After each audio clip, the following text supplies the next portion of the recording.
नमस्कार, स्वागत है आप सभी का हमारे कार्यक्रम में। और जैसा कि इन दिनों भारत आज़ादी का अमृत महोत्सव मना रहा है, तो इसी परिप्रेक्ष्य में हम बात करेंगे भारतीय झंडा संहिता सन 2002 के बारे में। भारतीय राष्ट्रीय ध्वज भारत के लोगों की भावनाओं और आशाओं का प्रतिरूप है।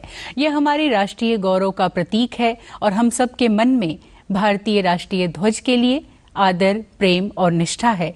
यह हम सबकी भावनाओं और आशाओं के साथ साथ हम सबके मानस में एक अद्वितीय और विशेष स्थान रखता है। भारतीय राष्ट्रीय ध्वज का ध्वजारोहण राष्ट्रीय गौरव अपमान निवारण अधिनियम 1971 और भारतीय झंडा संहिता सन 2002 द्वारा नियंत्रित है।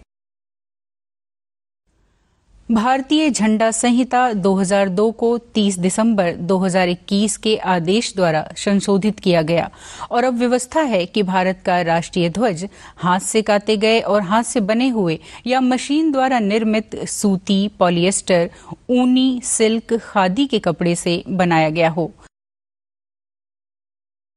जनता का कोई भी व्यक्ति, कोई भी गैर सरकारी संगठन अथवा कोई भी शिक्षण संस्थान राष्ट्रीय झंडे को सभी दिनों और अवसरों, औपचारिकताओं या अन्य अवसरों पर फहरा या प्रदर्शित कर सकता है, बशर्ते राष्ट्रीय झंडे की मर्यादा और सम्मान को ध्यान में रखा जाए। राष्ट्रीय झंडे का आकार आयताकार होगा। यह किसी भी आकार का हो सकता है, परंतु झंडे की लंबाई और ऊंचाई का अनुपात 3:2 का ही होगा।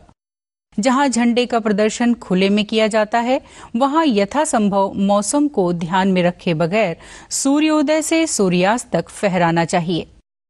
जब कभी राष्ट्रीय झंडा फहराया जाए तो उसकी स्थिति सम्मानजनक और पृथक होनी चाहिए।